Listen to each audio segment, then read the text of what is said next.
નમસ્કાર ખેડૂત મિત્રો, સ્વાગત છે એક નવા વિડીયોની સાથે આપણી આ યુટ્યુબ ચેનલની અંદર. આજે વાત કરવાના છીએ આપણે સોયાબીનના પાક વિશે. હાલ જોવા જઈએ તો સોયાબીનનો પાક 40 થી 50 દિવસની અવસ્થાએ પહોંચ્યો છે. એવા સમયે કયા પ્રકારની ઈડનાશક, કયા પ્રકારની પીજીઆર, કયા પ્રકારની ફૂગનાશક અને પિયત વ્યવસ્થાપનમાં કઈ વાતની કાળજી રાખવી જોઈએ એવો એક વિડીયો બનાવીને તમારી સમક્ષ રાખવાના છીએ.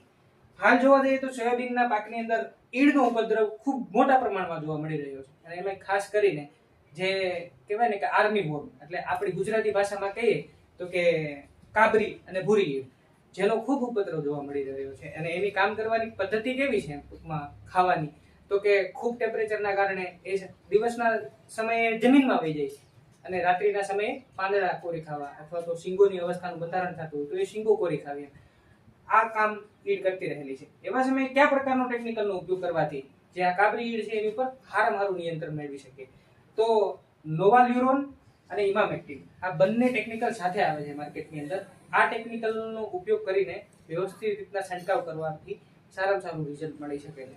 અને ઉપયોગ કરવાનો સમય જોવા જઈએ તો દિવસના દરમિયાન શક્ય તો એનો ઉપયોગ ના કરીએ, રાત્રિના સમયે આ ટેકનિકલનો ઉપયોગ કરવાથી ખૂબ સારું રિઝલ્ટ જોવા મળે છે. કારણ કે રાત્રિના સમયે આ ઈડ છે એ મોટા પ્રમાણમાં છોડની ઉપર આવીને એને ખોરાક લેવાનું એ પસંદ કરતી હોય છે. ત્યાર પછી વાત કરીએ પીજીઆર, એટલે કે પ્લાન્ટ ગ્રોથ રેગ્યુલેટર, કે છોડના વિકાસ ઉપરનું નિયંત્રણ, કે જે કહેવાય ને કે એક ગ્રોથ એનો ખૂબ વધારે થતો હોય, એની વૃદ્ધિ ઉપરનું નિયંત્રણ ખૂબ જરૂરી છે. અને સોયાબીન આમ જોઈએ તો એક જંગલી વેરાયટી છે. યોગ્ય વાતાવરણ અને પિયત મળવાને કારણે એ ખૂબ જ વધુ પ્રમાણમાં એ ગ્રોથ કરતું હોય છે. એવા સમયે એની પર કંટ્રોલ એ ખૂબ જરૂરી હોય છે. તો એ ટેકનિકલ એટલે પેક્લાબુટાઝોલ 40%, જેને માર્કેટની અંદર આપણે કંટારના નામથી ઓળખીએ છીએ.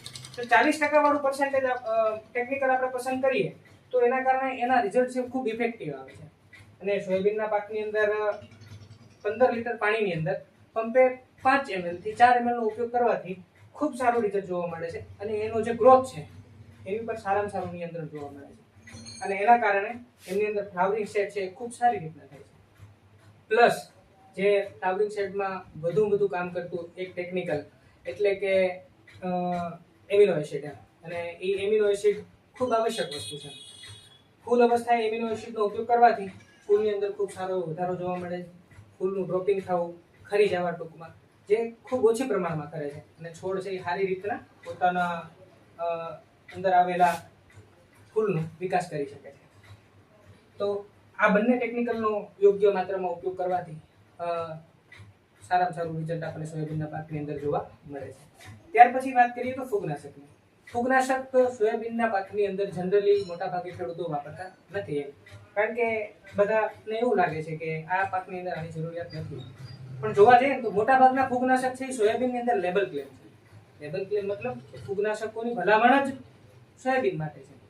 અને સોયાબીનના પાકની અંદર સારામાં સારા ટેકનિકલ ફૂગનાશકના વાપરવાથી ઉત્પાદનની દ્રષ્ટિએ ખૂબ સારો તફાવત જોવા મળે છે. અને જે લોકો ફૂગનાશક મારે છે એ ખેડૂતોના ખુદના અનુભવ છે કે ઉત્પાદનમાં ખૂબ સારો અનુભવ રહ્યો છે. તો જોવા જઈએ તો ફૂગનાશક કયું લેવું ટેકનિકલ સારું પડશે, તો કે એઝોક્સિસ્ટ્રોબિન અને ટેબુકોનાઝોલ, જે કહેવા જઈએ તો ફૂગનાશકોની દુનિયામાં ખૂબ સારું ફૂગનાશક અને વ્યવસ્થિત અને વ્યાજબી ભાવે પરિવર્તું ફૂગનાશક છે. એની અંદર જોવા જઈએ તો ટેકનિકલ એઝોક્સિસ્ટ્રોબિન 11% અને ટેબુકોનાઝોલ 18% પ્રમાણની અંદર જોવા મળે છે. પંપે સારામાં સારો ઉપયોગ કરવો હોય તો 25 થી 30 ml નું પ્રમાણ વાપરવાથી ખૂબ સારું રિઝલ્ટ જોવા મળે છે. જેના કારણે બિનજરૂરી જે ફૂગ છે, છેવાડાના સમયે સોયાબીન લાલ થઈ જવા અથવા તો બીજી અન્ય કોઈ પણ પ્રકારની ફૂગ ઉપર આ ટેકનિકલ ખૂબ સારી રીતના અને ઇફેક્ટિવ અસર કરે છે. જોવા જઈએ તો આ ફૂગનાશક પણ સિસ્ટમેટિકલી એ રીતના કામ કરે છે. લાંબા ગાળાનું રિઝલ્ટ આપતું ફૂગનાશક છે. કોઈ પણ સારી કંપનીનું ફૂગનાશક લઈ અને તેનો ઉપયોગ કરવાથી સોયાબીનનો પાક લાંબા ગાળા સુધી સુરક્ષિત અને લીલોછમ ઊભો રહે છે. નહીં કે લાલ થવાનો પ્રશ્ન, કાળા ડાઘ થવાનો પ્રશ્ન એ નથી રહેતો. ત્યાર પછી વાત કરીએ તો પિયત વ્યવસ્થાપન. હાલ જોવા જોઈએ તો સોયાબીનનો પાક ફૂલ અવસ્થાએ જોવા મળી રહ્યો છે. તો ફૂલ અવસ્થાએ સોયાબીનને પિયતની ખૂબ જ જરૂરિયાત હોય છે. તો એને યોગ્ય સમયે પાણી આપવું ખૂબ જરૂરી છે. અને આછી જમીન હોય તો 100% પાણીની જરૂરિયાત જ છે. અત્યારે મોટાભાગના વિસ્તારની અંદર ક્યાંય વરસાદ દેખાતો નથી એમ. પિયત વ્યવસ્થાપનની ગોઠવણી થઈ શકતી હોય તો પાણી આપવું ખૂબ જરૂરી છે. તો આ હતી આજના સોયાબીનના 40 થી 50 દિવસની અવસ્થાએ પહોંચેલા પાક વિશેની માહિતી. નમસ્કાર. ખૂબ સારી લાગી હોય તો અન્ય ખેડૂત મિત્રો સુધી શેર કરજો. ધન્યવાદ.